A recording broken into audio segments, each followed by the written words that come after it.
All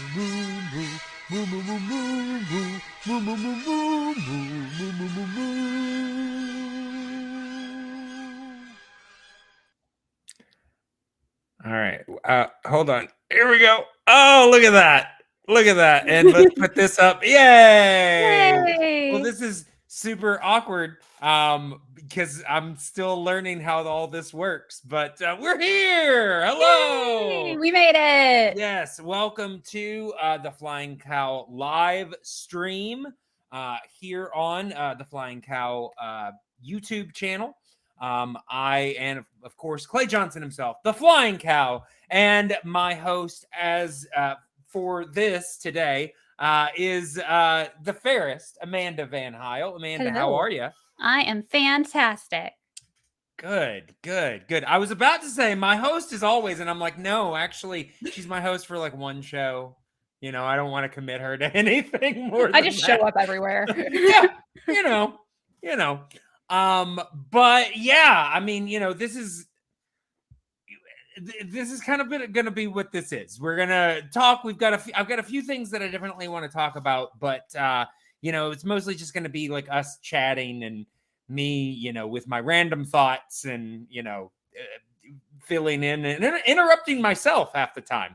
And you guys get to hear my full-on Bob Newhart impression. Isn't that glorious? And that is a reference that probably half the people out there don't get. But that's okay. Look him up. But I will say, I told Amanda oh, hold on. I hit the wrong button. Nope. I accidentally I didn't mean for it to turn on the the volume there. I was just checking. But I told Amanda, I was like, if we can get at least 10 people watching this stream, then, I'll feel pretty good about it. And we had 5 waiting. So we were halfway there. I will say we had 6 at one point, but then they left. Apparently they clicked on it and we're like, nah, good. Like, what is this? What? Yeah. I don't see any actual flying cows. Yeah, False advertising. Yeah, I once had a comment. Now, I mean, it was a negative comment for other reasons. The personal reasons that I'm like, why are you bringing this up here? This is stupid. But they were like, what the hell is a flying cow anyway? I was like, that's kind of the point. Have you ever seen a flying cow? Exactly. It's supposed to be weird. It's supposed to be interesting because it's like, what is a flying cow? Let me check that out. But yeah. So like I said, there are a couple of things that I want to talk about here today. One of the first things, like I said, we are joining you here via live stream. Amanda was nice enough to help me, do this first one. So hopefully all of you guys out there, I will say I can't see. Oh, we have comments. Okay. I didn't know. Oh, okay. We've got Chris Diaz joining the chat. Nice to see you, Chris. Chris, of course, from Movie Battles. Which I will talk about here today. Not in a lot of depth, but, I'll at least mention it. But like I said, Amanda agreed to join me on this first one. I was kind of looking at my calendar, and as anybody who follows the channels might have noticed, I have been trying to do a few different podcasts every week. And I'm going to break down kind of the schedule for that in just a second. But at one point I had, because most months have 4 weeks. And I was like, well, I'll just have, and I really only have 3 shows that run constantly. And I was like, well, I can just do, one of those twice. Well, the one I was doing twice is Discussions, which for anybody that has listened to that is, number one, the longest podcast I do. It is also the podcast that I spend the most time prepping for and editing and all this kind of stuff. It's just, it's the most time consuming. So I'm like, why am I doing the most time-consuming podcast twice a month? Let me kind of, clear that out a little bit. And I realized, we do have some other projects that are going to be coming in to fill a fourth spot. But I was like, it'd be kind of fun just to do something that I don't have to have that much prep for. I mean, I had to do a little bit of prep. I had to get, things looking good and get our StreamYard, going. But, other than that, it wasn't a whole lot going on. So I was like, it's kind of nice. Just bring somebody in and chat for a little bit. And, then we say bye-bye and I don't have to do any editing. You don't have to do like a ton of research beforehand and have like right. notes and everything. Right. I mean, I literally, I got home, like an hour ago, jotted down a few notes of the things that I wanted to talk about. And here we are. So we're good. So I thought this might be something fun to do. And, if people like this, if people enjoy this, and, we might not have a ton of people watch on the first viewing, but, they might decide to check it out later or something like that. And that's great. But if this is something that people enjoy, it might be something that we do at least once a month, if not more. We'll just have to kind of see how things go.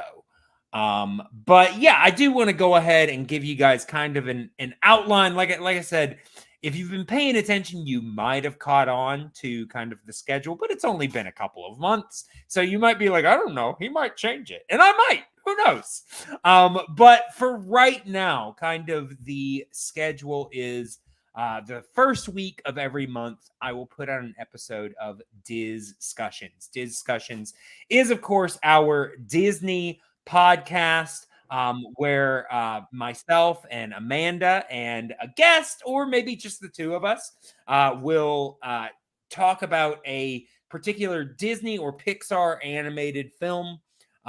We usually kind of break it down like to the smallest little nitpicky thing, mostly just to kind of try to find humor. Amanda and I recorded an episode. The last one released was on the Aristocats. And that was a fun one. Yeah, we ended up talking about the sex lives of just about all of those characters. Including it started with Duchess, and then it's like, I think that the lady here and the lawyer have been getting it on. Yeah. No, I mean, there's, if you're paying attention, there's a lot about the sex lives of these characters that's just kind of out there. Yeah. You just got to be willing to, accept it. But yeah, we just try to have fun with these films that most people are familiar with. You might find an episode here or there that, we're talking about a film that means a lot to one or both or all of the people talking about it. And those might be a little bit more sincere, but for the most part, you're going to get, our tagline is, we are not afraid to talk about the good, the bad, and the ugly of Disney. And there is some ugly stuff in the history of Disney. And, like I said, we're not afraid to talk about it. We're not afraid to laugh about it. And, that's a lot of fun. So if you haven't already, I encourage you guys to check out Discussions. Like I said, it'll be dropping the first week of every month. And coming the second week of every month, we have the Flying Cows movie list. This is a kind of a new podcast. I mean, it's really taking the place of what used to be Blind Spots, which was myself and a guest each choose a movie for each other that the other person had never seen, and we talk about them. Now it's streamlined. Merry Christmas, Drake and Josh. Oh yeah, actually, I realized that there was something I forgot to mention about that movie that I'm like, okay, I cannot believe that I forgot to talk about this. For anybody who is behind, the last episode actually of Blind Spots. So if you liked Blind Spots, you can blame Amanda because she broke it. No. But the last episode of Blind Spots, I had Amanda on, and it was dropping in December. So I was like, let's talk about holiday movies. So, like I said, the format, that old format, we each chose a movie for the other person that the other person hadn't seen. So I chose for her the new holiday classic, in my opinion, Klaus. A Which can be, beautiful, amazing film that I've watched multiple times since then. it's a great movie. It's really, really good. And Amanda, just tell the folks out there, what did you I was choose like, for how me? about, have you seen Merry Christmas, Drake and Josh? And Clay is like, is that a movie? I'm like, Yeah. well, yes, it is. I'm like, surely there's a way I can get out of this. But yeah, I mean, I'm like, hey, I didn't say it couldn't be a made-for-TV movie. I did not draw these lines. My rule is, if I haven't seen it, as long as it doesn't, cross the lines of decency, I have to watch it. So yeah, we watched it, and I'm not gonna give you a whole lot of if you want to know the conversation that happened in that, you got to go watch the episode. But the big thing that I forgot to mention, okay, in that movie, they are basically harassed by a parole officer. Again, you have to listen to the episode. But they're harassed by a parole officer who basically hates Christmas, because when he was a kid, all he wanted was a monkey for Christmas. Now, number one, they get him a chimp. A chimp is not a monkey. A chimp is a chimp. But number two, are we trying to re-traumatize this man? Because chimpanzees are not pets. Didn't a chimpanzee rip a woman's face off? Yeah, chimpanzees, if you ever have seen a chimpanzee in a movie, it is, I believe the cutoff is about 2 years old. It is 2 years old or younger, because anything beyond that point, chimps are violent. I mean, they're animals, but Elias, to answer your question, the body pillow in the background is Prince Sidon from the game Breath of the Wild. Perhaps you have heard of it. Maybe. But yeah, I was just like, I cannot believe that I did not bring up the fact that they are trying to re-traumatize. I'm like, this sounds like a great idea. 2 years from now, he's going to come to you with his nose bitten off and only half of his face, and he's going to try to destroy your life again. He's going to get you arrested for illegally poaching a chimpanzee. Oh, jeez. Yeah. Yeah, I think the company that they got it from even was like Nice Chimps or Sweet Monkeys or something like that, which again, I'm like, chimp is not a monkey. No, it's not. It's a chimpanzee. It's different. They're different. Just look it up. They're different. But yeah, I was like, yeah, sweet right now. That does not last. It won't last long. And I think they even had like a lifetime guarantee. I was like, oh, I don't think anybody's back every 2 tested years that. for a replacement. Yeah. So horrible. So that's why, honestly, you don't see chimpanzees in a lot of movies anymore, because we realize that not only is it dangerous, it's inhumane. It's not a good idea to be exposing these wild animals to a domestic life and then take them away from it when we know that they are going to become dangerous. I'm like, have you not seen the movie Nope? Obviously, Nope just came out this year. But anybody that has seen the movie, you know what I'm talking about. I have not seen this movie. Oh, it's good. Okay. It's the new Jordan Peele. Okay. Yeah. I'll have to look it up. Have you seen any? He did like Get Out and Us. Yeah. I haven't seen the movie, but I know what you're talking about. Sure. But yeah, no, really good. But yeah, getting back, Amanda sidetracked me. Like I said, the movie list is very much the same as Blind Spots, except we streamline it. Instead of both of us choosing a movie and we talk about 2 movies, I realized when we do that, at least one film gets kind of, the short end of the stick in there. So, Spence, good to see you in the chat. But so I decided let's just focus on one movie. And it's worked pretty well so far. We've already done Lal Singh Chadha and The Lives of Others. And I believe coming up, I've got an episode about the Dead Zone, the Stephen King, adaptation from the 80s, starring Christopher Walken.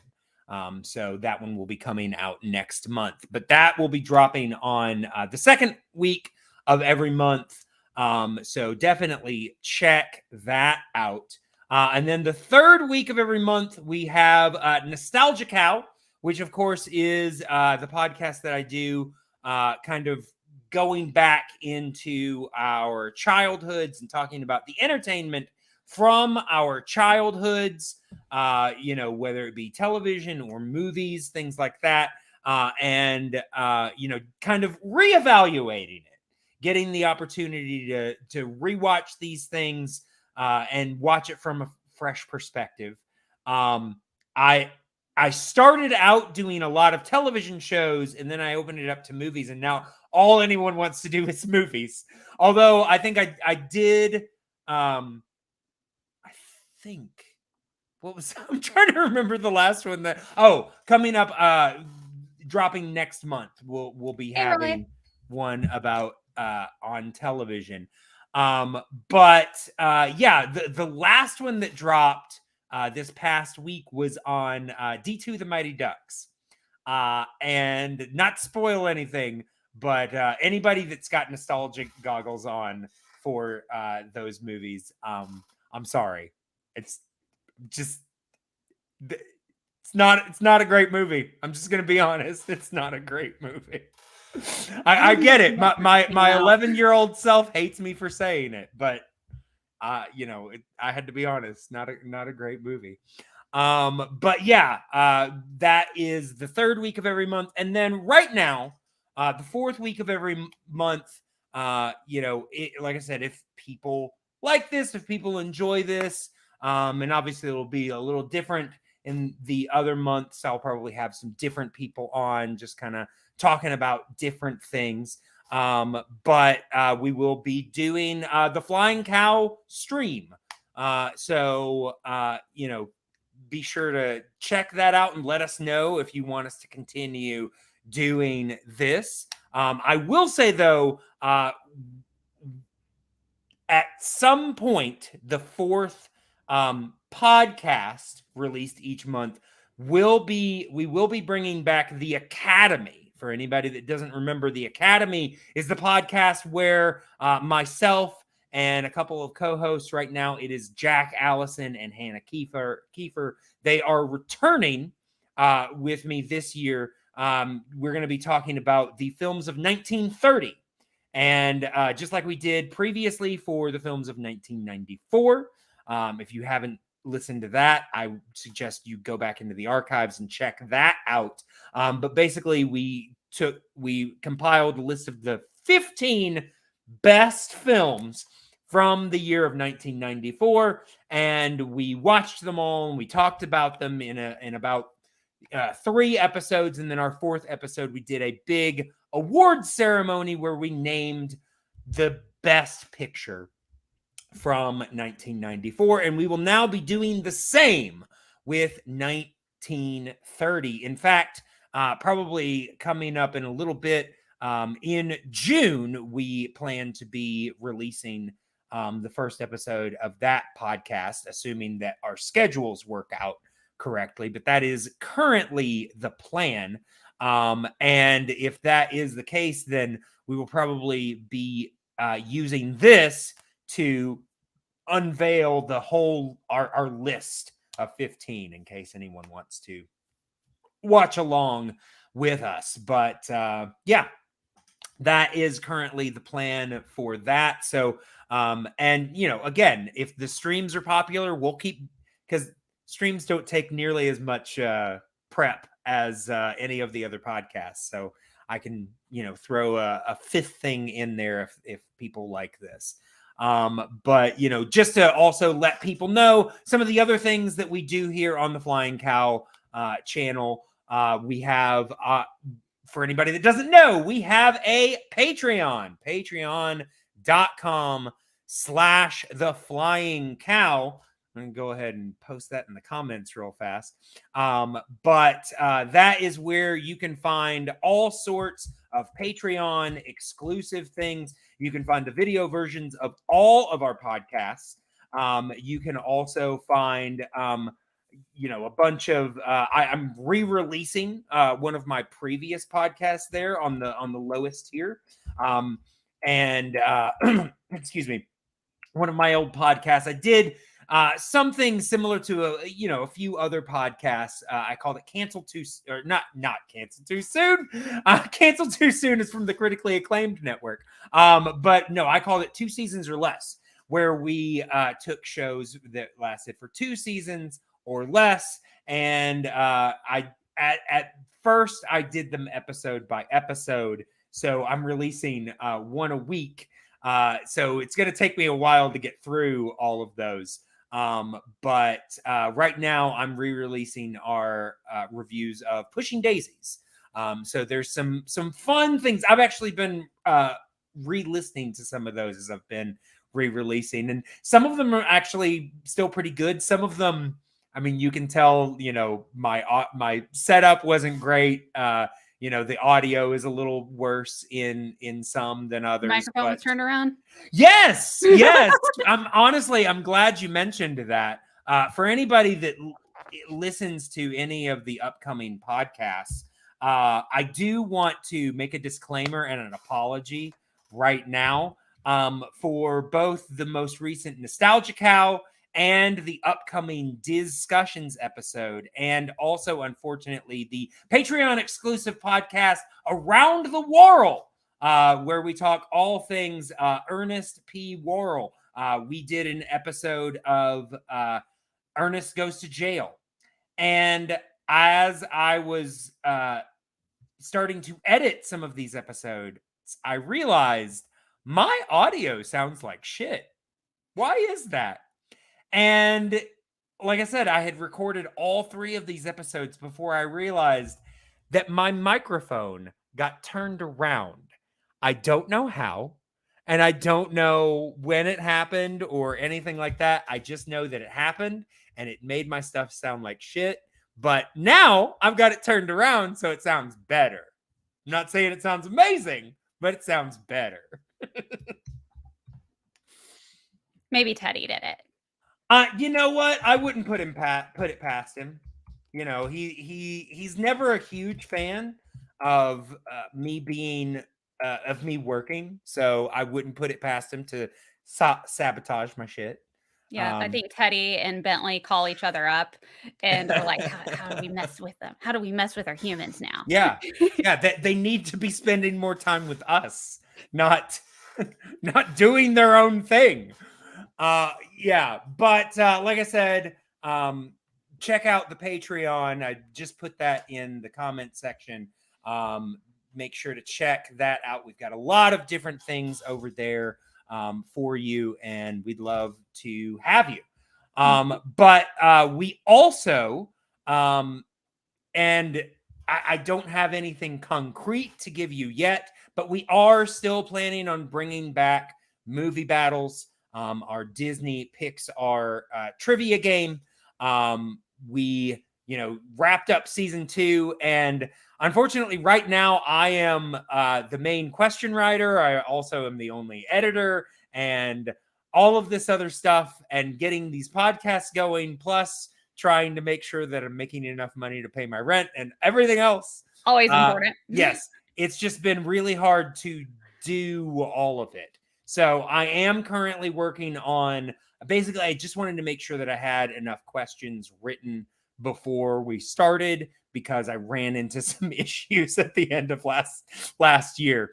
Anyone that played in those matches can tell you it was interesting. I was actually rewriting some questions on the fly, or writing just, I realized, oh, I don't have a question for that category. Give me a second. What season was it in Movie Battles that I just did horribly in that one episode where I just forgot everything? Oh, you're talking about, okay, yeah, you had a match. Bad match I had. You had a match against Nazario. It was a number 1 contender match. This was last season. This was season 2. It was a number 1 contender match. And I was really surprised because you had won your last 2 matches in a row, which was huge for you. Because, before that you'd gone back and forth. You win, you lose, you win, you lose, you win, you lose. And then all of a sudden you win 2 in a row. And then you're playing Nazario in a number 1 contender match. And I just blanked on everything. You did not get a single question in round 1 correct. I was. And I've gotten the bonus in like all 5. I've like had like a full on like runaway in round 1, like on multiple occasions. Well, and there were some that I'm like, I know she knows this, but you got in your head. I will say though, it runs in my head really bad.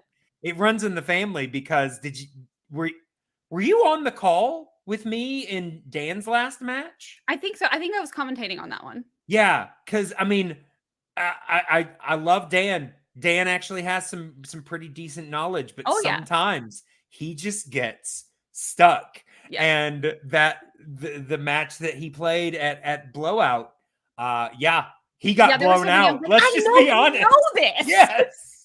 Yeah. Oh, yeah. Some fun stuff. But yes, like I said, Movie Battles will be coming back. It might be a truncated season, but I am still planning on doing some stuff. And I'm probably going to be looking into, different things that I can do to make it easier on me. So, if anybody out there wants to write some questions for a Disney Pixar movie trivia league, let me know. Or everybody submit a question. Yeah, but not in the chat where everyone can see it, because that doesn't do me any good. I mean, my social medias handles are up top. Feel free. Are open. Absolutely. Slide into our DMs. Yeah, and if you're just an editor that just likes doing work pro bono, or you just need to get some reps in, let me know. Elias asked question: what is a Pixar movie? That's you know what, I'm just gonna say thank you for the interest. I think we're gonna pass. I think we're gonna pass. But that I think that was a good first step go at a question. Yeah. What is a Pixar movie? I think that's a little more existential than I was gonna say. That sounds like some kind of philosophical essay question. Yeah. I mean, technically, I guess it's any film owned by the Disney company under the umbrella of Pixar, but so like I said, those are the main things that I wanted to talk about. Just kind of give you guys an idea of what to expect from the channel in the coming months. Once we do get Movie Battles up and running, I will probably still be releasing that every Thursday or Friday occasionally when I don't have time to upload it before then. And the podcasts are typically dropping every Wednesday. I did forget to mention as far as when Around the World comes out, I think I'm going to start doing it every second weekend. I typically try to drop those on the weekend around Saturday or Sunday. I'm a little late with this one, so any patrons out there, I do apologize that episode is a little behind. It's been a weird month. I'm just gonna say that it's been a weird month. That episode has actually been recorded since last January. I just didn't get the chance to edit it until recently. So that one will probably be out in the next day or so for patrons. But yeah, like I said, those are the announcements. But we wanted to have something else going on here, and I told Amanda, I was like, you know what, the Oscars are coming up. So everybody's been talking about, their favorite films of 2022 and, what are your Oscar picks and things like that. And I will say, I haven't seen half of the movies that are up for the Oscars. So we're not going to... Really, the only category I ever really care about is like Best Animated. So. Sure. Yeah. And it's a pretty good category this year. I will say I haven't seen as many of those as I would like to either. Yeah, but I've seen Turning Red, and I don't remember what else was on there, but I think Guillermo del Toro's Pinocchio is on there. Pinocchio always creeps me out. Marcel the Shell with Shoes On is on there. The new Puss in Boots, which I didn't hear that great apparently things is really about. good. I'm interested, but everybody's going to see it, saying it is amazing. Okay, I've actually heard the opposite, but really, yeah, I've heard that it's really maudlin and it's not very fun, and if it's not fun, I mean, again, I'm not basing my full opinion. I haven't seen the movie. It might be great. I'm just saying the opinions that I have heard. That's what I've heard. But I just hope it has the cat that goes, oh, that was in the first one. So in the first one, the only thing I remember is a cat that would go, oh, and it was like the best cat. The best cat? It was the best cat in the whole movie. Wow. I hate to break it to your cat. Sorry. In the movie, my cats weren't in the movie. Oh, okay. And I don't even think they were alive. You did not add that disclaimer initially. You just said the best cat. Sorry, I meant in the movie. I meant in the movie. Bentley, I love you. You're my baby. No, it's fine. But yeah, no, I actually never saw the original either. I think that's the only Shrek movie I haven't seen is Puss in Boots, which actually I heard a lot of people liked the original Puss in Boots. I just never got around to it. But Elias, don't you dare. Oh. Elias just says, "Get wrecked, Bentley." We don't talk like that to my boy. But yeah, like I said, we're not gonna make any Oscar picks, but because there's a lot of films that I have not seen, and I will give my full disclaimer in a second, but I haven't seen a lot of those. I'll be interested to see what does win, but I did see some movies this year that I liked, so I thought it would be fun just to kind of go through, some of our favorites. And I talked about this with you a little bit, Amanda, but I don't think I fully asked. I actually made like a you could call it a top 5. It's a little nebulous. I don't know how many you wanted to talk about, but I don't know how many I'm going to talk about because I honestly didn't see a whole bunch. Sure. But I will talk about Sonic 2 all day long because that movie was amazing. All right. So, before we jump fully into the lists, I do want to make the general disclaimer. There are a lot of films, honestly, even a lot of films that I still want to see that I haven't gotten to see. So that is the number one reason why they're not on the list. Who knows? I might see them and decide that's good, but it still doesn't make my top 5. Who knows? But at this point, I have not seen, I still have not seen Everything Everywhere All at Once. I haven't either. Yeah. So sorry guys, that's not going to make our top 5s. I've heard it's great. Everybody I've heard talk about it really likes it, but I haven't gotten the chance to see it yet. It's on my queue. I just, haven't had the chance. I was supposed to have today off, and I was like, oh, I might use this time to catch up on some movies. And then I got a call. They were like, hey, we need you to come in. Can you do that? And I'm like, sure. Yeah. Fine. I mean, extra money. At the same time. Yeah, I know what you mean. Yeah. It's like, I don't want, but money. And I'm not doing anything. Exactly. But yeah, so, so that's not going to be on the list. I have not seen Marcel the Shell with Shoes On. I really want to. I don't know anything about that movie. Everything I've heard about it sounds great. It sounds like my kind of movie. Just as a kind of a to lay the background.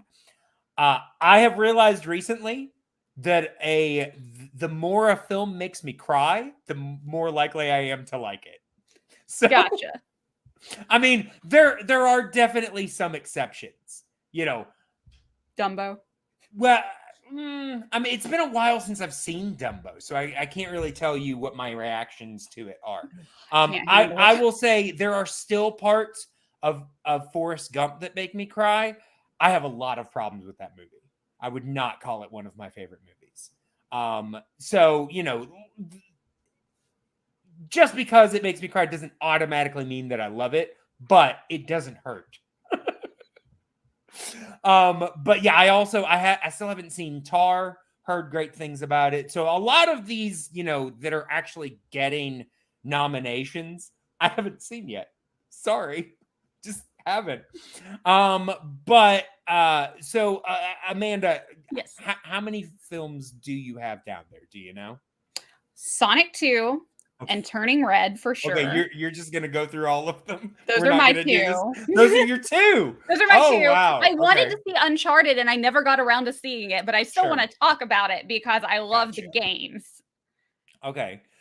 Well, if you've only got 2, I've got 5. Okay. So tell you what, let's go ahead and because I'm calling it a top 5, but honestly, 2 through 5 are really kind of interchangeable as far as the order because, you ask me tomorrow and I could give you a completely different order.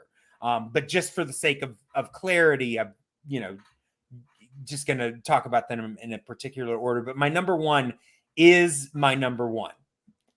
And we'll talk about that in a little bit. But we do have at least one film in common on this list.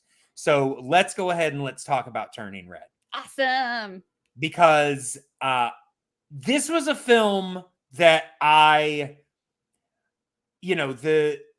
honestly, a lot of the Pixar films that everybody was like crazy about in the last couple of years, I've been like, I mean, nothing against them. They just weren't they didn't hit me as hard as a lot of people. And I mean, Onward, I know wasn't like a huge hit or anything, but I know a lot of people that really like it. I thought it was good, but it didn't, shake me or anything like that. And then I know a lot of people loved Soul. I think Soul is a solid film, but I heard people saying, "Oh, it's my new number 1. It's my favorite," and blah. And I'm just like, I would put it like in the middle. Pixar has some really good films, and so I thought it was okay. I wasn't as in love with it as a lot of other people were. Oddly, the one that a lot of other people were kind of okay on. I loved Luca. Every time I watch that movie, I like it more and more. I haven't seen that one. Oh, I haven't seen that, and I haven't seen Soul. Yeah, I really enjoy Luca. Like I said, a lot of people were I haven't heard anybody say anything like negative about it, but kind of the way I feel about Soul. Good, but just didn't hit me as hard as maybe it did some people. But Luca is just nice and pleasant. Honestly, it kind of reminds me of like a Miyazaki film. And in fact, I think that was mentioned as one of the influences was like Studio Ghibli films. Yeah, based on everything I've seen from it, that's kind of I see that for sure. Yeah, and it just has a style that is not typical of Disney or Pixar, so that's really kind of refreshing. So yeah, I was really excited about that. But when I was hearing about Turning Red, I was like, I don't know. It doesn't sound like anything that I'm really going to be all that into, and some of their offerings I'd been kind of meh on. But I watched that movie and I was like, no, like almost immediately I was like, it might be too soon to say this, but I think this is in like my top 5, top 10 Pixar. Like it's hard not, and I've seen it a couple other times since then, and it still hits me just as hard. And there's so much I love about this movie, and a lot of what I love, or a lot of what other people were like, this is stupid. It's all about girls and all about, it's about periods. And I'm like, yeah, I kind of like the fact that we're mentioning this kind of stuff, and they're doing it in a fun, clever way. Yeah. I just really enjoyed, honestly, I love the lead friend group of they this were film. The sweetest group of friends. They're so great. And I watched the behind the scenes featurette that they did about kind of the making of this movie that's on Disney Plus. And I was like, well, I know why I like this movie so much, because Domi, she straight up just poured her, her own influences and background and like everything that makes her into this movie. That's why it feels so personal, because it's so personal to her. Yeah, I just love like the mom showing up, and like apparently that was like a true thing that her mom just showed up, and the whole time I'm watching, I was like, oh gosh, I can see my mom doing this. Yeah, no, it's great. I love that we're kind of facing head on this really kind of awkward time for kids. Honestly, a couple of years ago, I think it was 2018. One of my favorite movies from that year was 8th Grade. The Bo Burnham directed 8th Grade, which basically follows a 13-year-old girl. And there are some really cringy moments in that, but it's like, because it's not cringy just to be cringy. It's cringy because, yeah, it's just real. Like that's how, we want you to be embarrassed, because that's how this character feels in this moment. And there's some of that here. Obviously, for a different audience, they're not going to do some of the things that they did in 8th Grade. But, for a Pixar audience, I felt like this was actually a similar kind of point of view. And I loved that. I just really did. Well, one of the things like I hear people like complain about is like, oh, I can't believe she did cringy stuff, like, draw those anime pictures and all that. And all like the girls that I know are like, okay, how many of us did self-insert fanfics back when we were 13 of like Inuyasha or Pokemon or something along those lines? It's like all of us did that. Like, yeah, it's a very, I mean, look, I never did that, but I can tell you when I was a kid, I got picked on all the time for drawing. I was a big fan of WWF wrestling, and I was drawing my figures in different matches and things like that. And kids made fun of me. I'm like, why are you making fun of me for this? I think it's cool, but okay. Yeah, that was me with Pokemon. Like I did my fanfics, my self-inserts and all that. I had no shame. Yeah, absolutely. I put Pokeballs on my backpack. I was like, I'm gonna be a Pokemon trainer. All right. So yeah, I think we both agree Turning Red was a great film from last year. So I'm gonna go ahead. I'm gonna go ahead and talk about my next movie, because you've only got one more. I'm like looking through. I'm like, did I see this? I mean, okay, no, this is one that like I didn't see but wanted to.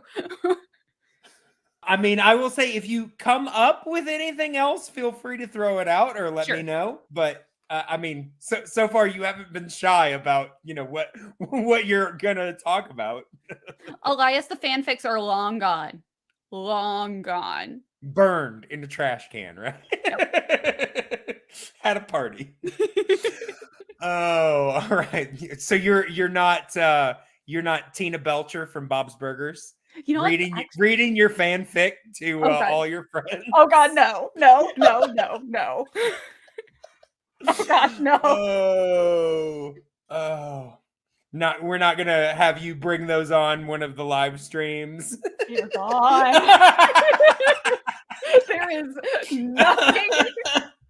They are so long gone.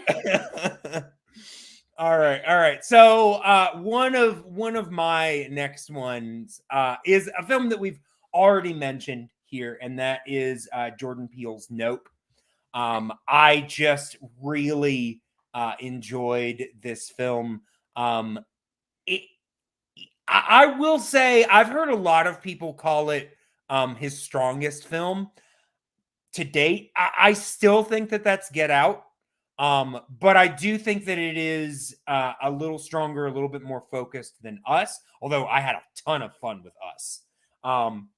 But yeah, Nope is just it's what I find interesting, especially about Get Out and Nope. Both of them, their titles are the things that you sometimes just want to yell at the screen during the films, and there's just some I don't want to talk too much about it because you haven't seen it before, but there's a lot of different things going in there. And I will say, whereas with Us, where Us had a lot on its mind and a lot of things that it was trying to say, and I don't think it clearly, said a lot of them, but it was still a lot of fun to watch. Nope, I think is a little. It also has a lot to say, but I think it's a bit more focused in what it's saying, and it follows like a couple of animal trainers an animal trainer played by Daniel Kaluuya and his sister played by is that Keke Palmer? Am I getting that name right? That sounds right. Okay. All of a sudden I was like, wait a second, is that her name? Yeah, I'm pretty sure it's Keke Palmer. Like, because I remember her on I think Nickelodeon. Sure. Yeah. Oh, yeah. But I will say a lot of people are saying that Keke Palmer got snubbed, not getting at least a nomination, and I kind of agree. She's great in this movie, but it really builds. I mean, Jordan Peele is phenomenal at building suspense, and he does it great here. And there is a subplot that has to deal with a chimpanzee and a chimpanzee, probably being kept for a little bit too long. Just gonna throw that out. But yeah, I mean, it's just a very interesting. It's a lot of fun, but it also gives you a lot to chew on and think about. And I really enjoyed that about it. So what exactly? So it's about animal trainers and basically Daniel Kaluuya and Keke Palmer, basically they run a ranch, and their main source of income is that they rent out their horses to production companies, and so that they can be in films and things like that. And they have a story tied to it that the first man in a film was actually or in any sort of movie was a sequence of a horse rider, and it just happened to be a black man, and they're saying that man was their relative. So they were actually the first family of in films, and it kind of explores kind of the connection of and relationship of African Americans to film and things like that. But but there's a lot of other things going on here as well. But there's also a UFO angle, and I need to see this. It's great. It's really great. Like I said, there's a lot of things going on, but in my opinion, they all come together pretty well. And I had so much fun watching this movie. I need to see this. If you haven't seen it, I would definitely suggest checking it out. Let's see. I'm gonna do one more before we go into your last one, because otherwise I'm gonna be talking about 3 films right in a row. But my next one came out just recently, and that is Rian Johnson's Glass Onion, the follow-up to... Dan saw that. He watched it without me. Oh, that's right. We had a conversation about it, and I was like, you need to watch that. I think he might have actually been watching it while we were recording something. Yes, he was. He was. I thought that you watched it. Yes. I thought that you were going to watch it with him after. No, I never got a chance to watch it. Oh, Dan, how dare you? Yeah, Dan. But yeah, Glass Onion is, of course, the follow-up to Knives Out. And it is once again following the detective Benoit Blanc, played by Daniel. All of a sudden, I can't remember his last name. Craig? Daniel Craig. Yes, thank you. Played by Daniel Craig. And we are once again dropped into this world where he is having to unravel a mystery. And I will say, especially if you watch the two films back to back, there are a lot of similarities in these two films, but not so much that it's distracting or annoying or that you feel like, oh, he's just borrowing from this. It's more like they're just of a piece kind of thing. And I will say, I think both films are a little, cynical and ball breaky about, certain, they both kind of deal with class and, the assholery of rich people and things like that. But this one ends, it's even more cynical than the last one, but it ends in a really cathartic moment, and it's just great. It's just really great. And I will say there was a bit that I don't want to give anything away because you haven't seen it, but there's a bit, and I saw it happen, and I think that the film knew that some people were going to see it, some people were going to miss it, and they show it again later on. And at a certain point, you start to wonder, wait a second, did I see what I thought I saw, or did I see something else? They play with it, and it's done really well.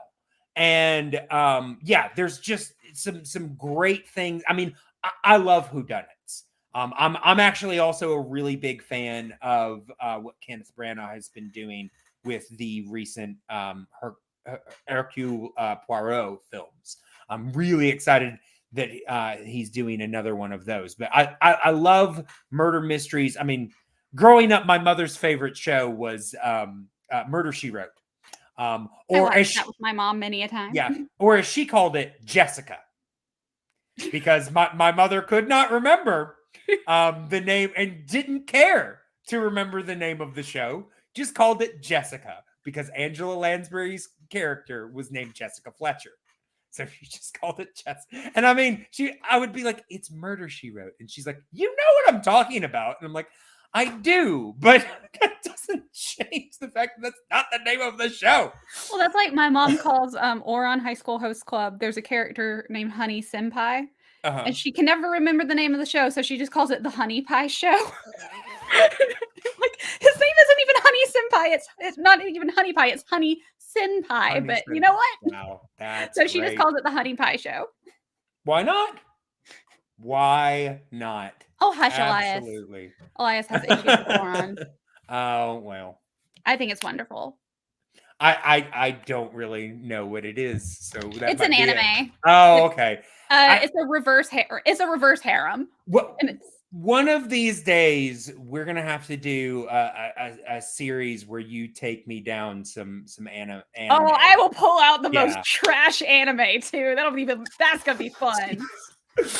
Yeah, honestly, I don't know what I was really hoping for with the holiday, but I was hoping that you might have like some sort of Christmas anime up your sleeve. That was the first thing that came to mind. I was like, okay, what can I think of that was Christmassy? And I remembered, I was like, okay, there was a Christmas episode of like Toradora. Yeah. And there was like, and I was trying to remember, okay, is there a full-on Pokemon Christmas special? But no, they were just like 30-minute episodes. Yeah.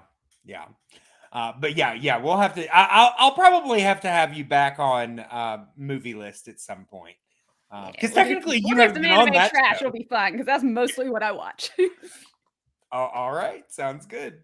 All right, but yeah. So I mean, that's my. So let's go ahead and let's talk about your other. Other movie that I saw, other movie that I saw that year. I mean, I did see like the Secrets of Dumbledore movie, but it was really boring. So like, yeah, I mean, I will say I liked it more than I liked The Crimes of Grindelwald. Because I liked the Grindelwald one better than this one. Oh, see, I minus that weird bit at the very end. I was so bored in that movie. I was just and at least you know, Dumbledore, the whatever that movie's called, I can't even remember. I don't know. It doesn't matter really because they're not doing it anymore. Bad. But yeah, you know, at least that one held my attention, and there were some things I could hold on to. Mm-hmm. But yeah, no, I had to watch the second one again for a trivia show that I was a part of, and I was like, this is not good. It's not good. Both of them I ended up watching on flights. So yeah. Well, and what's crazy is I actually really liked Fantastic Beasts. I liked the first one.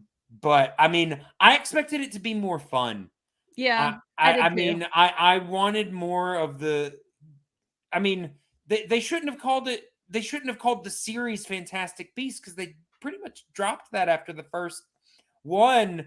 And I was like, you know, when they threw in the Grindelwald thing, I was like, this might be a fun like side thing to be happening in the background, but let's keep going on these adventures with these animals and stuff like that. No, that became the whole main story, and you know, like, I think if it were a separate movie, like kind of like, you know, how there's the Han Solo movie and that sort of thing, then that, because I wanted to hear more about it because I thought it was really interesting. I mean, I thought it was interesting how dark it was at points. Yeah. But yeah, I'm like you. It's like, well, then why are you calling it Fantastic Beasts? yeah. I thought it was interesting to explore that story, but I'm like, but this is not what this isn't what I signed up for. Yeah, no. And you know, when they started making that the focus, the movies weren't fun anymore. Right. So I'm like, at some point we should have made a pivot, guys. But anyway. Total tangent. Yeah. Has nothing to do with Sonic 2, which was a masterpiece. I loved Sonic 2. So Sonic 2. So as far as like my background with Sonic the Hedgehog is I had a Sega Genesis and I played the original Sonic and Sonic 2. So those were my two like big Sonic games. I never got into modern Sonic as much because there's like I didn't have a Dreamcast, and now I want a Dreamcast. But that's what I kind of missed out on. So I don't like know a lot of the current Sonic lore, but I was familiar with the old stuff. And so this is primarily what Sonic 2 like pulled on was there were like moments that were like straight out of the game. And I'm just like, oh, I remember doing this in the game. Yeah. Oh my gosh. And I had Tails, and hang on, I got Tails back here. I would be surprised if you didn't. I mean, you've got everything else. So this is a new Tails that I got. This is my Tails Squishmallow that I got. Tails is like one of my absolute favorite video game characters. I had like a really nice stuffed Tails when I was like 8 or 9 that I had gotten for my birthday when I was little because I freaking love Tails. Yeah. But they also had Knuckles in it, which I thought was great. And it was Idris Elba. Who was phenomenal as Knuckles. I liked how he was just very proper with everything he said and would get very confused and took everything very literally. I mean, they were making him basically like Drax, I guess. Yeah. But you know, it was fine. Drax-esque. Yeah. He was Drax-esque, but it was which fine. is a hard word to say, by the way. Yeah. Yeah. And I'm glad they got Colleen O'Shaughnessy to play Tails because she played Tails in like the she is Tails in like the other versions of Sonic. Nice. Yeah, so it wasn't like just a new casting. It was the Tails. Sure. I'm not nearly as familiar with Sonic as you are, obviously. I never had a Sega growing up. I had an NES, and then too. I didn't get a new console until the N64 came out. So I had NES, Sega Genesis, and then N64. Okay. All right. But you know, I knew of Sonic. Obviously, I went to friends' houses where they played Sonic, and I knew who Tails was and things like that. So, you know, I had a passing familiarity. You know, I knew it wasn't going to hit me as hard as it was, you know, people like you that had grown up playing the game. But I will say I enjoyed the film. I thought it was fun. Yeah. You know, silly, but I feel like that was part of the intention. Yeah, and it was. I mean, that's kind of what Sonic is all about, or at least classic Sonic is just it's fun, and it's not supposed to be like some groundbreaking dramatic. It's not The Last of Us. It's Sonic, and it's fun, and I do hope they'll do like, because I hope they go to the casino in the third movie, because there's the casino night zone in Sonic 2, which has like the best soundtrack, and that was my favorite level in all of Sonic was Casino Night Zone. So I hope they like do something about that. Oh, Elias is looking forward to Jordan Peele's Sonic 3. Yes, with that would be interesting. With I don't want to spoil who was shown at the very end of Sonic 2, but like I don't even remember. Yeah, well, I've seen it. Okay, spoiler alert to anybody watching. Who was it? Shadow was shown at the very end.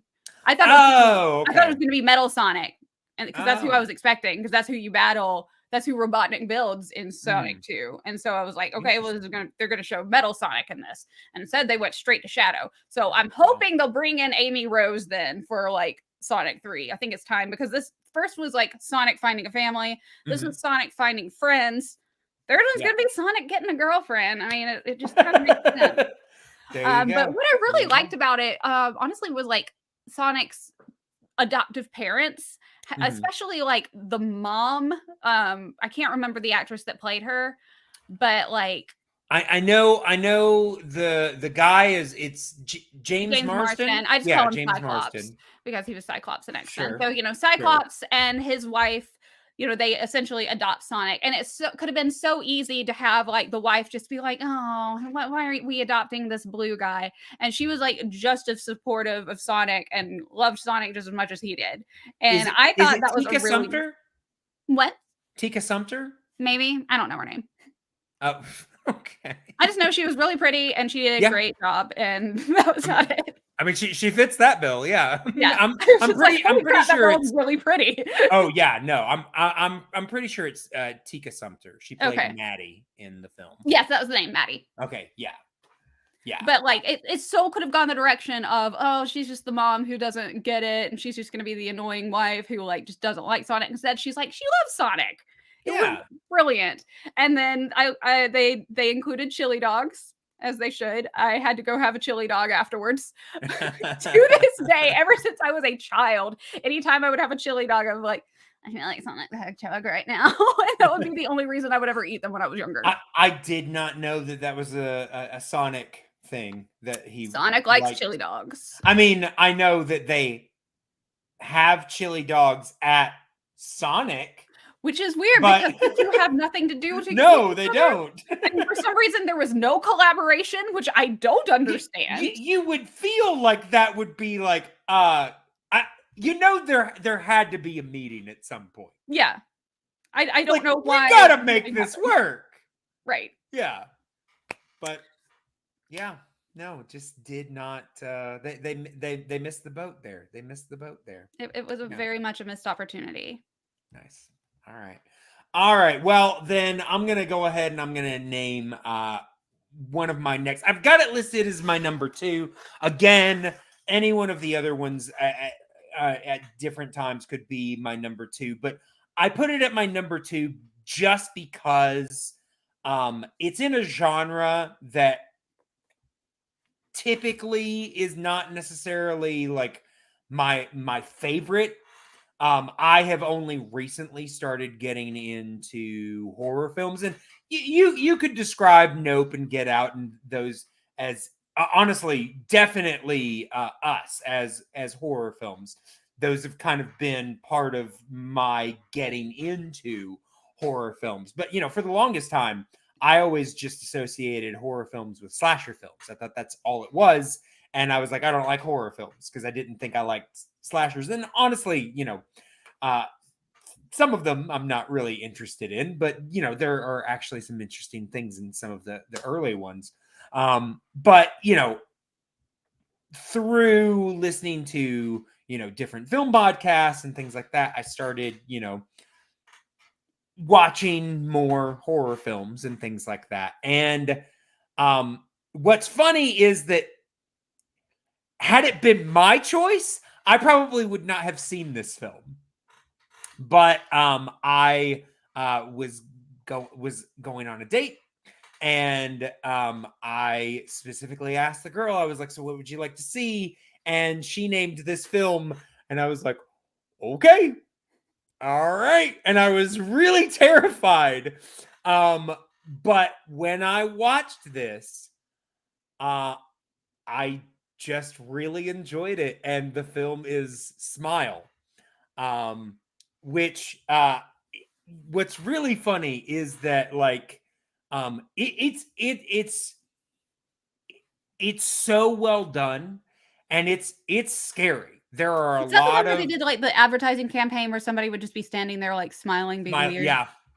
Yeah. The idea, so it follows a woman who is a psychologist, a therapist, and she's in like a like a clinic for people who are dealing with mental illness. And this woman comes to her and basically claims that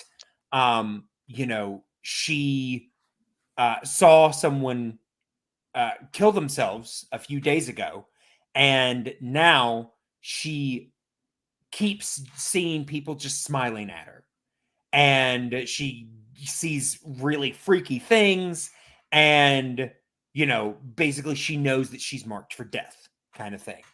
And the woman, the counselor tries to talk her down, and basically during this meeting, the young woman ends up killing herself right in front of the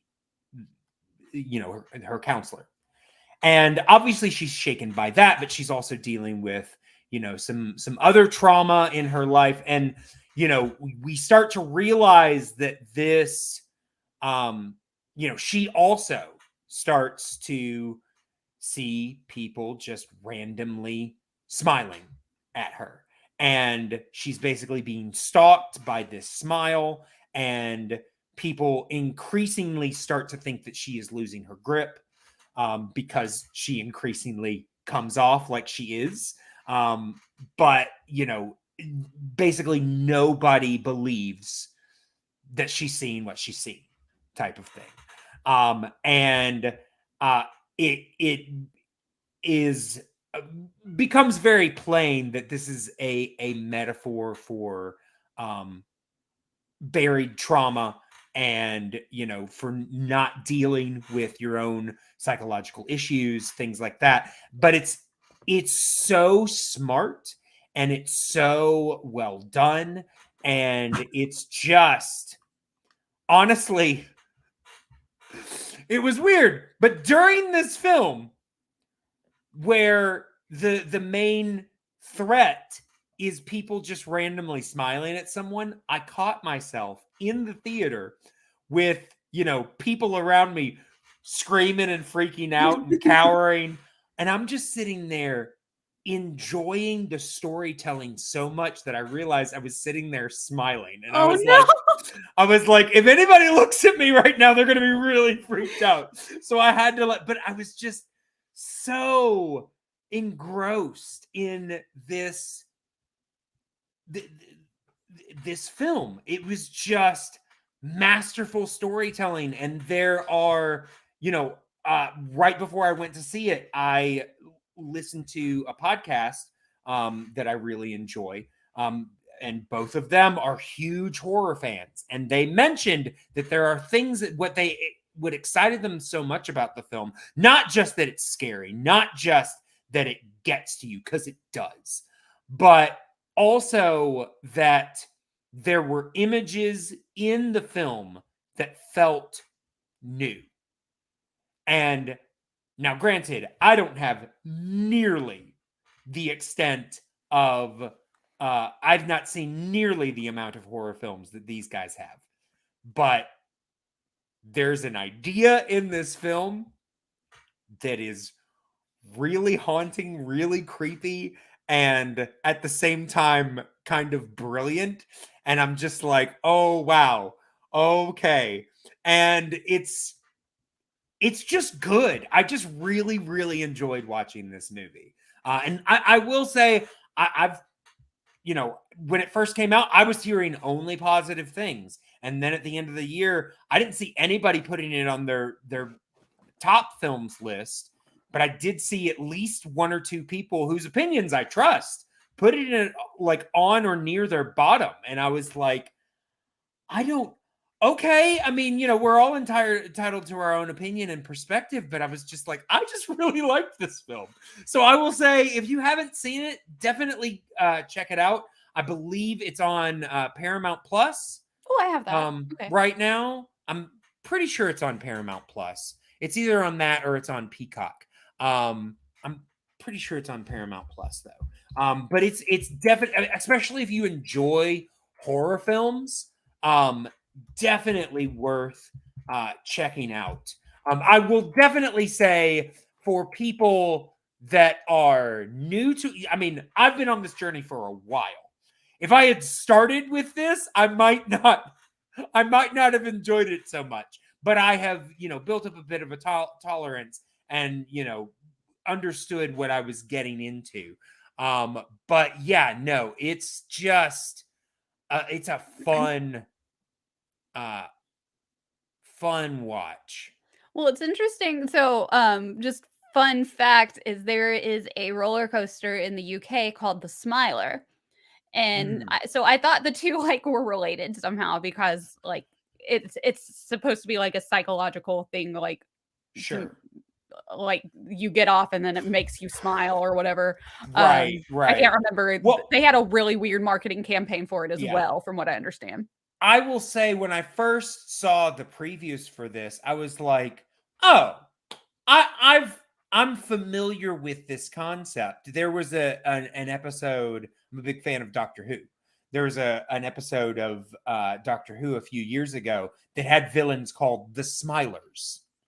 And I mean, they weren't people that smiled. They just had masks that just had this huge smile on them. And I was like, it seemed very similar to that. I mean, I will say this went beyond. I mean, there are some similarities to some concepts that I have seen before in other, horror shows or things like that, but they push it farther. And yeah, I really enjoyed it. Definitely would recommend it. And it is on Paramount Plus, on the premium plan. So yeah, definitely worth checking out. I may have to check that one out. That one sounds fun. Yeah. All right. So getting then to my number one. And like I said, a lot of the other ones, I could put in different places, but my number one is my number one. And again, there's a lot of films that I was really looking forward to seeing that I have not seen yet. And so one of them might knock it out. I don't know. And if you had told me right before I watched this, oh, you're going to say this is your number one film for this year, I would have told you, no, I don't think so. But something about it, and I'm gonna talk about what it is, just really got me on a very personal level. And that's, you these lists are subjective. You can't take your own personal feelings out of them, because then what's the point? But my number one was Matilda the Musical on Netflix. I really enjoyed this movie, and I will say I've seen Matilda before, the Matilda story before. I know the Matilda story. I did not expect to go into that film. I did not expect this film to make me cry. And it did. Several times. In fact, I have rewatched it, and I think I cried more the second time. But like in a good cathartic way, because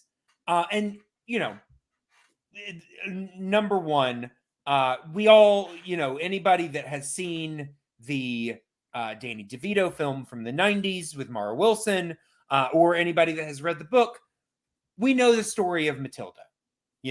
A girl with horrible parents, going to a school with a horrible headmaster, but she's really smart and, develops superpowers and kind of turns the tables and, gets to rewrite the story of her life.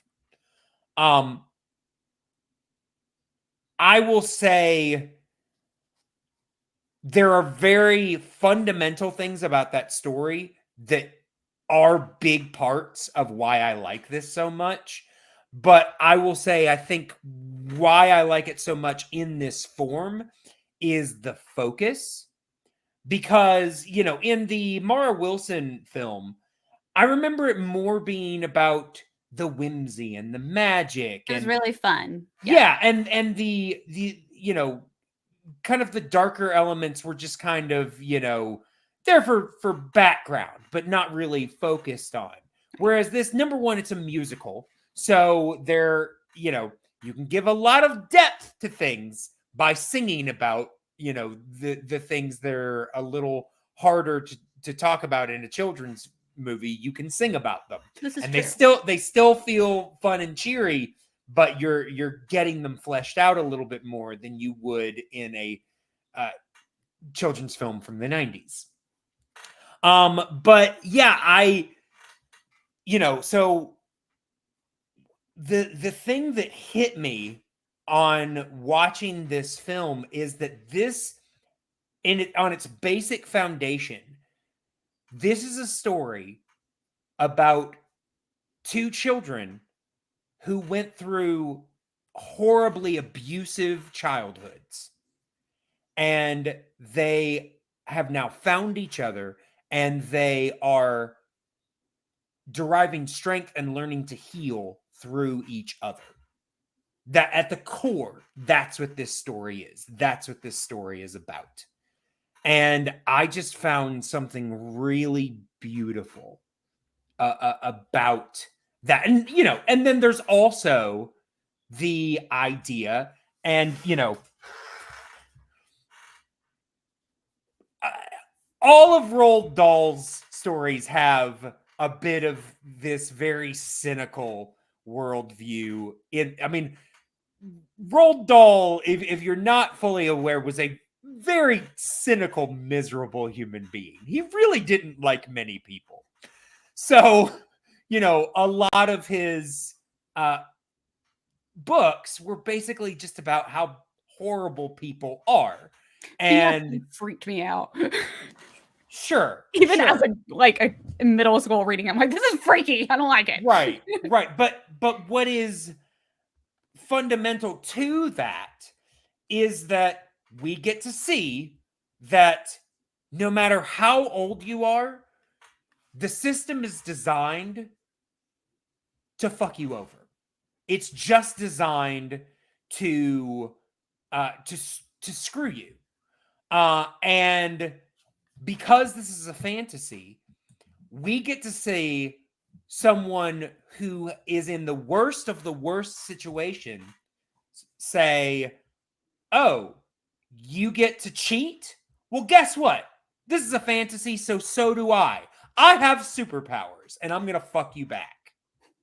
And that's really cathartic to see. Plus, then you've got, like I said, this very beautiful story about surviving abuse and just the way that it is done. I will say there is something that is set up, and yes, I will say I have not seen the musical that this is based on. So, they're all of the things that I love about this film might just be straight from the musical, and I'm sure that I would love the musical as well.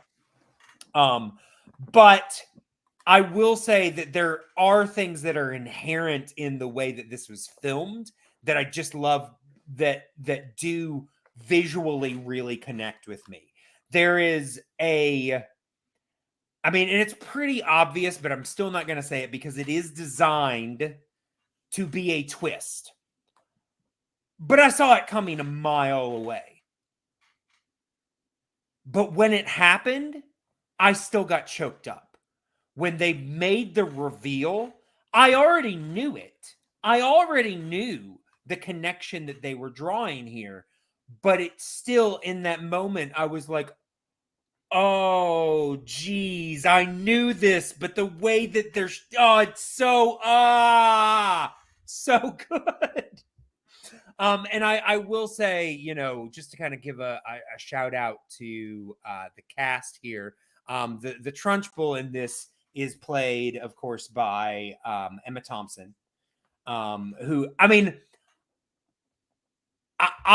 actually really enjoyed her in this. And I know, obviously, some of the best parts of this film is the music, and because none of it's original, they couldn't have nominated it for any Oscars or anything like that. But I am surprised that this didn't receive anything, because, like, if you see, like, the choreography in this alone, I saw revolting. Like, that's the only thing I've seen. And that's the best number as far in the film, as far as like dancing wise. It's freaking phenomenal. We're literally climbing on cabinets and just flipping off of them. If for nothing else, this film is worth watching for the choreography of these children, because it's insane. It is absolutely insane. But like I said, I also really enjoyed Lashana Lynch in this film as Miss Honey is phenomenal and heartbreaking and just really, really good. Matilda's parents, played by Stephen Graham and Andrea Riseborough, are wonderfully, disgustingly over the top. Like, they are horrible people, but in a way that's funny. Like, like, if you really just look at what, like, you're like, these are horrible, despicable people, but because of the way that they're being played, they're funny, and you enjoy laughing at them. But yeah, and then the lead is Alicia Weir as Matilda. But yeah, the music in this film is obviously phenomenal. That was a carryover from the musical. I will say, it's not 100% perfect. There's a fat suit in the film that I was like, it's not a good fat suit, which, doesn't help. But I'm also like, I get, it's for a particular character who's supposed to be overweight, but you put a bad fat suit on a kid that is obviously not this size, so it's really obvious. And then there's another honestly one of my favorite songs in the whole film, but I just feel like the visual that they're giving us it's not sold as well as it could be. I think if they had gone a different direction with it, it actually would have sold what the song is saying better. But aside from that, like I said, I've rewatched this just to confirm how I feel about it. And yeah, I do. It's great. It's my number one so far for 2022. I just really enjoyed this film. Definitely worth a watch if you haven't seen it, especially if you like musicals. It looks really good. Yeah. I will say the original, well, the Danny DeVito, Mara Wilson version. Like, you know, I saw the movie and I read the book, and it led me to believe that if I read enough, I would get telekinesis. Right? And I did not. All I got was a headache, and I'm convinced that was my idol. Jeez. All right. So those are the main things that we wanted to do. I will say we've gone a little bit longer than I had intended, but I don't want to just cut this off. I want to do something kind of fun before we sign off. So we're going to play a little game. I already told Amanda about this, but I will say, those of you that are watching, feel free to play along in the comments. But I was telling Amanda, my sister for Christmas got me this game. It's called Color Brain, and it's Disney edition. Basically, the idea is that there are different cards that have. I'll just kind of show you this one right here. So it's got a thing on it, and it tells you how many colors you're looking for, and you have to decide what this one says. King Triton's Trident. And basically you just decide what color you think that is. I will say in the game, they've got these little cards, and I will tell you what these cards are so that you know kind of the colors that we're choosing from. You know, you've got your pink, you've got green, you've got yellow, you've got blue, you've got purple, you've got orange, you've got brown, you've got white, black, and red, and gray. So those are the color options you can choose from. For anyone wondering, the answer to that one was yellow. It was yellow. It's Triton's Trident. So we're going to do 5. We'll do 5 just to kind of cap this off. And like I said, anybody that wants to play along in the comments, feel free. And, you know, I'm not going to look at the answers, so I'm going to be playing along here with you. But I've got a question for you first, Amanda. Okay. I got 2 bags to choose from. Okay, and there's, you know, it's just a mix of different films. We've got some Disney animated and Pixar. So, which bag are we going with? Are we going with my right hand, which is the one I just lifted up? It looks like left on your screen? But my right hand or my left hand? I'm going to say left because I'm left-handed. Left. All right. Going with the left. All right. And I'm going to pull out 5 cards at random. Okay. Let's put that one back so that I don't. Okay. I'm going to just pull out 5 cards at random. One from the top, one from the middle, one from the bottom. Let's see. Let's go with this one and one more. All right. Oh, that's the same movie. I'm going to get a different one.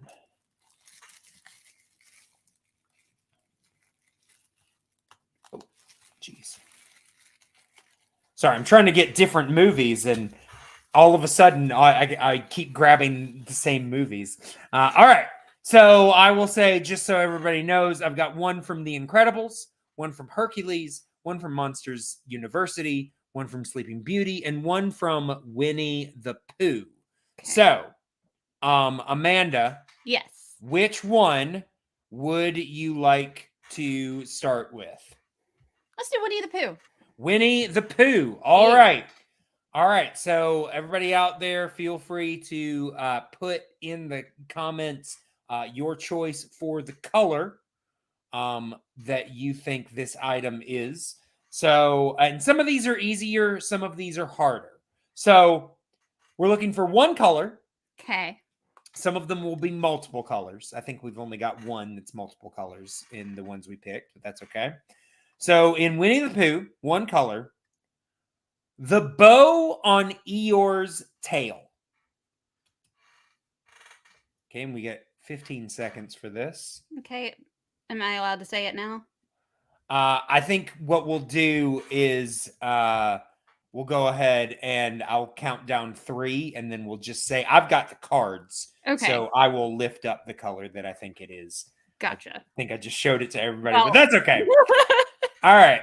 So if everybody's ready, 3, 2, 1, pink. All right. I said pink as well. It was pink. Yay! All right. Yay. Everybody said pink gets a point. All right. So now let's go ahead and go to, I'm going to go with The Incredibles. All right. All right. Oh, and this is another easy one. All right. So, one color. The Incredibles masks. Oh, okay. You get 15 seconds again to figure this out. All right. If you're ready, then Amanda, 3, 2, 1. Black. Yep. I also said black. All right. And, oh, there it is. It is black. Yay. Look at that. It's black. All right. So we're 2 and 2. 2 and 2. Let's go ahead. Go to the next one. You've got Sleeping Beauty, Hercules, or Monsters University. Which one you going with? Let's do Monsters University. Monsters University it is. All right. And this is, once again, one color. Ooh. Don Carlton's shirt. Oh, okay. You can even remember who Don Carlton is. I remember who he was. Okay. All right. Oh, jeez. Okay. If I'm picturing it correctly, I think I see it, but okay. Yeah, I think I'm getting the color of his shirt and the color of his skin mixed up. That's me. I can't remember which was which. Yeah. All right. I've got a guess. Okay, I've got a guess too. I've got a guess. So, all right, let's go. 3, 2, 1. Brown. I'm going with blue. Okay. Let's see. Oh, we were both wrong. It's green. Oh, okay. Green. So I was getting like kind of his skin is like pinkish brownish. Yeah, I was thinking it was purple. Flipped. I was thinking his skin was green and the shirt was like that brownish color. Yeah. Okay. All right. Okay. So we both missed that one. All right. So we've got 2 left. Right. I'm going to go with number 1 or with Sleeping Beauty. Okay. It is one color, and we are looking for the color of Prince Philip's cape. All right. I think I remember it. Yeah, I know. I'm pretty sure. All right, ready? 3, 2, 1. Red. That's what I got as well. Yep, it was red. Okay, good. So we're 3 and 3. We are going to have to see if we can break this tie. With Hercules. Oof. This is a tough one. All right. It's 2 colors. Oh, okay. Okay. The skin color of Hades' sidekicks, Pain and Panic. I love them!